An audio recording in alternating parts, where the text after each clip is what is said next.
For people on the ground in Gaza, it isn't just material destruction that's unfolding before their eyes. It's the unraveling of their culture, whether it's through the food they make or the land they tend. Many are trying to keep the traditions alive. Palestinian chef Sami Tamimi aims to do just that in his new book, Bostani. I sat down with him earlier to discuss the inspiration behind his work and the ongoing conflict in his homeland. Just have a listen.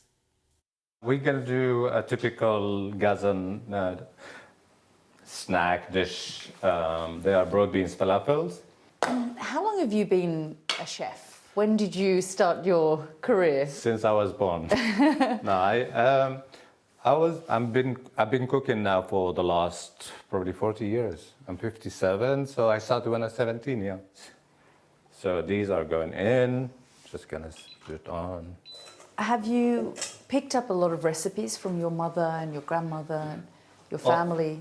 Yeah, always. I mean, I've been kind of borrowing a lot of my food memories are related to my mom and my aunties, and a lot of the recipes that I kind of been cooking all these years, for example, my mom's cauliflower and cumin fritters, or the musakhan, which is a chicken, roasted chicken.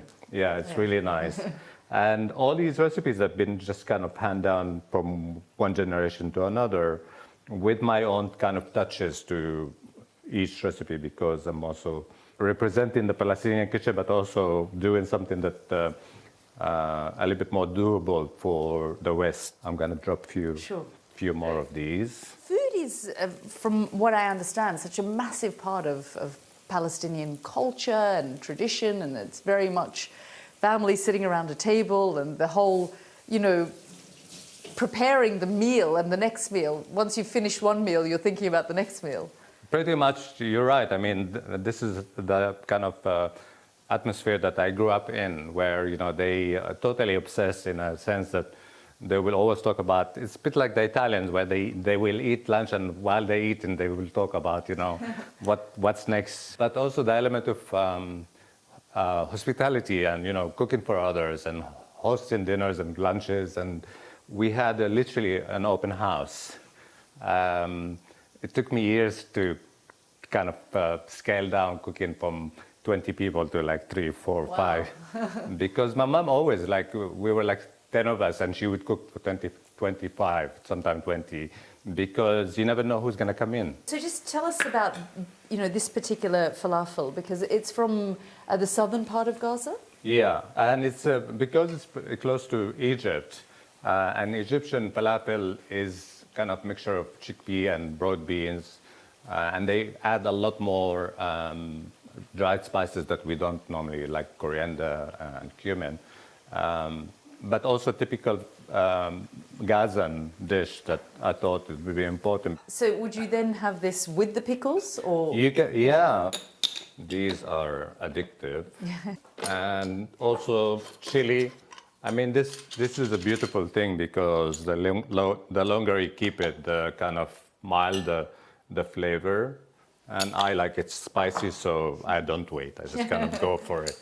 Seasons are so short sometimes in Palestine, and they want to kind of preserve them in the different ways, like things like tomato and aubergines. And so just to have them for the rest of the year, you kind of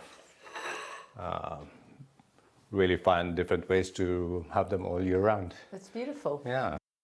Sami, I just want to get your assessment of what you've been seeing in Gaza over the course of the last 20 months or so.